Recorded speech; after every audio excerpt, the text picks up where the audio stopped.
ہمارے لشکر بحر روم کے اس پار اکٹھے ہو رہے ہیں۔ جو مر گئے سو مر گئے، جو زندہ ہیں وہ جانتے ہیں کہ یہ شکست نہیں، دھوکہ تھا۔ تم اپنے خیمے میں واپس جاؤ، ان لڑکیوں سے کہو کہ خیمے میں نہ پڑی رہیں، بار بار صلاح الدین ایوبی سے ملیں، اس کے سالاروں سے ملیں، بے تکلفی پیدا کریں، مسلمان ہو جانے کا جھانسا دیں۔ آگے وہ جانتی ہیں کہ انہیں کیا کرنا ہے۔ سب سے پہلے تو یہ معلوم کرنا ہے کہ یہ ہوا کیا۔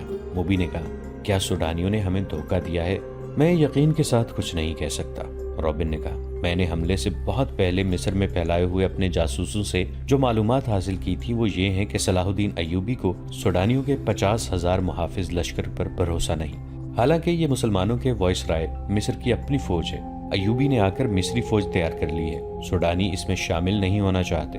ان کے کمانڈر ناجی نے ہم سے مدد طلب کی تھی، میں نے اس کا خط دیکھا تھا اور میں نے تصدیق کی تھی کہ یہ خط ناجی کا ہی ہے اور اس میں کوئی دھوکہ نہیں، مگر ہمارے ساتھ ہماری تاریخ کا سب سے بڑا دھوکہ ہوا ہے۔ مجھے یہ معلوم کرنا ہے کہ یہ ہوا کیسے، کس نے کیا۔ میں یہ چھان بین کیے بغیر واپس نہیں جا سکتا۔ شاہ اگسٹ نے بڑے فخر سے کہا تھا کہ میں مسلمانوں کے گھروں کے اندر کے بھید معلوم کر کے ان کی بنیادیں ہلا دوں گا۔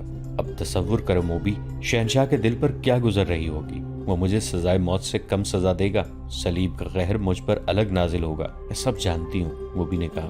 جذباتی باتیں نہ کرو، عمل کی بات کرو، مجھے بتاؤ کہ میں کیا کروں۔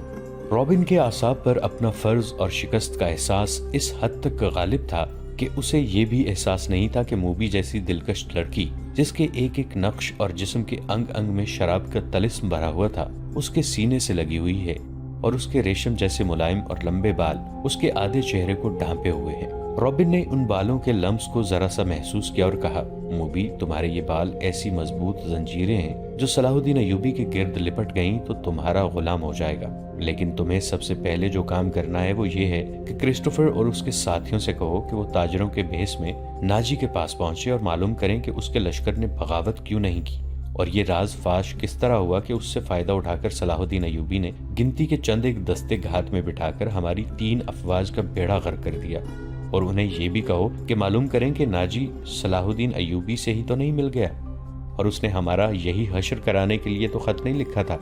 اگر ایسا ہی ہوا ہے تو میں اپنے جنگی منصوبوں میں رد و بدل کرنا ہوگا۔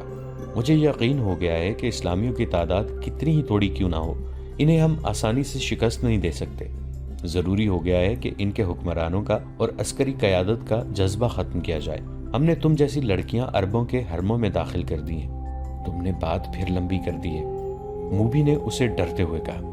ہم اپنے گھر میں ایک بستر پر نہیں لیٹے ہوئے کہ بڑے مزے سے ایک دوسرے کو کہانیاں سناتے رہیں۔ ہم دشمن کے کیمپ میں قید اور پابند ہیں، باہر سنتری پھر رہے ہیں، رات گزرتی جا رہی ہے۔ ہمارے پاس لمبی باتوں کا وقت نہیں، ہمارا مشن تباہ ہو چکا۔ اب بتاؤ کہ ان حالات میں ہمارا مشن کیا ہونا چاہیے؟ ہم 7 لڑکیاں اور 6 مرد ہیں، ہم کیا کریں؟ ایک یہ کہ ناجی کے پاس جائیں اور اس کے دھوکے کی چھان بین کریں، پھر کسے اطلاع دیں؟ تم کہاں ملو گے؟ میں یہاں سے فرار ہو جاؤں گا، رابن نے کہا، لیکن فرار سے پہلے اس کیمپ، اس کی نفری اور ایوبی کے آئندہ عزائم کے متعلق تفصیل معلوم کروں گا۔ اس شخص کے متعلق ہمیں بہت چوکنا رہنا ہوگا۔ اس وقت اسلامی قوم میں یہ واحد شخص ہے جو صلیب کے لیے خطرہ ہے، ورنہ اسلامی خلافت ہمارے جال میں آتی جا رہی ہے۔ شاہ ایملرک کہتا ہے کہ مسلمان اتنے کمزور ہو گئے ہیں کہ اب ان کو ہمیشہ کے لیے اپنے پاؤں میں بٹھانے کے لیے صرف ایک حلے کی ضرورت ہے، مگر اس کا یہ عزم محض خوش فہمی ثابت ہوا۔ مجھے یہاں رہ کر ایوبی کی کمزوریاں دیکھنی ہیں اور تمہیں 5 آدمیوں کے ساتھ مل کر سوڈانی لشکر کو بھڑکانا اور بغاوت کرانی ہے۔ نہایت ضروری یہ ہے کہ ایوبی زندہ نہ رہے۔ اگر وہ زندہ رہے تو ہمارے اس قید خانے میں زندہ رہے جہاں وہ عمر کی آخری گھڑی تک سورج نہ دیکھ سکے اور رات کو آسمان کا اسے ایک بھی تارا نظر نہ آئے۔ تم پہلے اپنے خیمے میں جاؤ اور اپنی 6 لڑکیوں کو ان کا کام سمجھا دو۔ انہیں خاص طور پر ذہن نشین کراؤ کہ اس آدمی کا نام علی بن سفیان ہے جسے ان ریشمی بالوں، شربتی آنکھوں اور اتنے دلکش جسموں سے ایسا بے کنار کرنا ہے کہ وہ صلاح الدین کے کام کا نہ رہے، اور اگر ہو سکے تو اس کے اور صلاح الدین ایوبی کے درمیان ایسی غلط فہمی پیدا کرنی ہے کہ ایک دوسرے کے دشمن ہو جائیں۔ تم سب اچھی طرح جانتی ہو کہ 2 مردوں میں غلط فہمی اور دشمنی کس طرح پیدا کی جاتی ہے۔ جاؤ اور لڑکیوں کو مکمل ہدایات دے کر کرسٹوفر کے پاس بھیجو، اسے میرا سلام کہنا اور یہ بھی کہنا کہ تیرے تیر کو ایوبی پر ہی آ کر خطا ہونا تھا۔ اب اس گناہ کا کفارہ ادا کرو اور جو کام تمہیں سونپا گیا ہے وہ 100% پورا کرو۔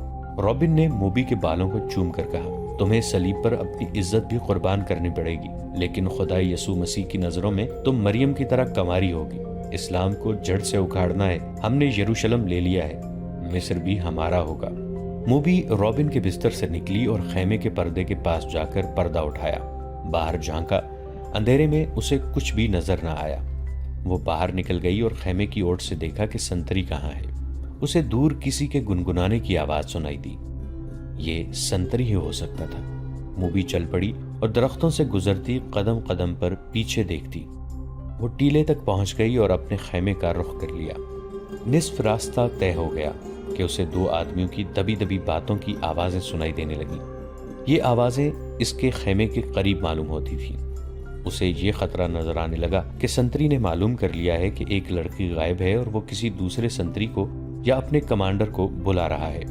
اس نے سوچا کہ خیمے میں جانے کے بجائے اپنے ان 5 ساتھیوں کے پاس چلی جائے جو مراکشی تاجروں کے بھیس میں کوئی 1.5 میل دور خیمہ زن تھے۔ مگر اسے یہ خیال بھی آ گیا کہ اس کی گمشدگی سے باقی لڑکیوں پر مصیبت آ جائے گی۔ وہ تھیں تو پوری چالاک، پھر بھی ان پر پابندیاں سخت ہونے کا خطرہ تھا اور کوئی چارہ کار بھی نہ تھا۔ موبی ذرا اور آگے چلی گئی تاکہ 2 آدمیوں کی باتیں سن سکے۔ ان کی زبان وہ سمجھتی تھی۔ یہ تو اس نے دھوکہ دیا تھا کہ وہ سسلی کی زبان کے سوا کوئی زبان نہیں سمجھتی۔ وہ آدمی خاموش ہو گئے۔ موبی دبے پاؤں آگے بڑھی۔ اسے بائیں طرف قدموں کی آہٹ سنائی دی۔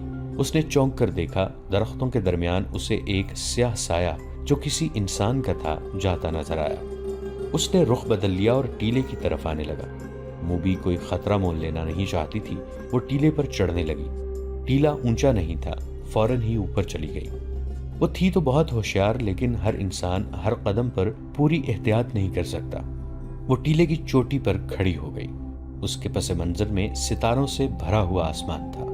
سمندر اور صحرا کی فضا رات کو آئینے کی طرح شفاف ہوتی ہے۔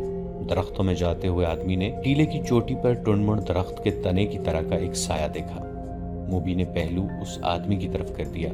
اس کے بال کھلے ہوئے تھے جنہیں اس نے ہاتھ سے پیچھے کیا۔ اس کی ناک، سینے کا ابھار اور لمبا لبادہ تاریکی میں بھی راز کو فاش کرنے لگا۔ یہ آدمی رات کے سنتریوں کا کماندار تھا۔ وہ آدھی رات کے وقت کیمپ کی گشت پہ نکلا اور سنتریوں کو دیکھتا پھر رہا تھا۔ یہ سنتریوں کی تبدیلی کا وقت تھا۔ کماندار اس لیے زیادہ چوکس تھا کہ سلطان ایوبی 3 سالاروں کے ساتھ کیمپ میں موجود تھا۔ سلطان ڈسپلن کا بڑا ہی سخت تھا۔ ہر کسی کو ہر لمحہ خطرہ لگا رہتا تھا کہ سلطان رات کو اٹھ کر گشت پر آ جائے گا۔ کماندار سمجھ گیا کہ ٹیلے پر کوئی لڑکی کھڑی ہے۔ اسی شام کمانداروں کو خبردار کیا گیا تھا کہ صلیبیوں نے جاسوسی اور تخریب کاری کے لیے لڑکیوں کو استعمال کرنا شروع کر دیا ہے۔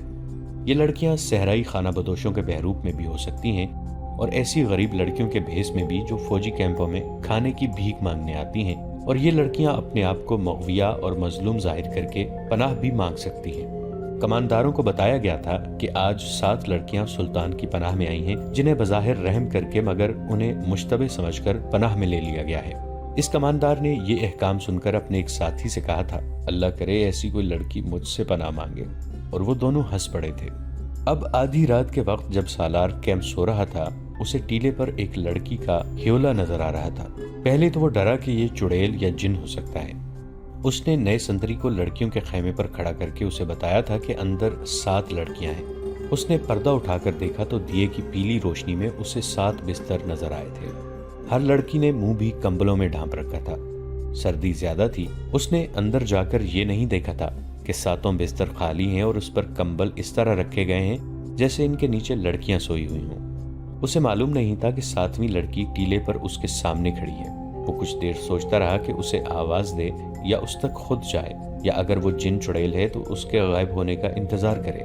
تھوڑی سی دیر کے انتظار کے بعد بھی لڑکی غائب نہ ہوئی، بلکہ وہ 2-3 قدم آگے چلی اور پھر پیچھے کو چل پڑی اور پھر رک گئی۔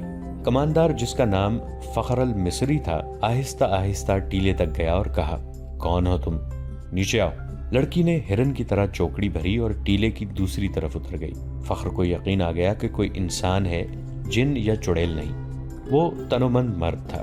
ٹیلا اونچا نہیں تھا، وہ لمبے لمبے ڈگ بھرتا ٹیلے پر چڑھ گیا۔ ادھر بھی اندھیرا ہی تھا۔ رات کی خاموشی میں اسے لڑکی کے قدموں کی آہٹ سنائی دی۔ وہ ٹیلے سے دوڑتا اترا اور لڑکی کے پیچھے گیا۔ لڑکی اور تیز دوڑ پڑی۔ فاصلہ بہت تھا، لیکن فخر مرد تھا، فوجی تھا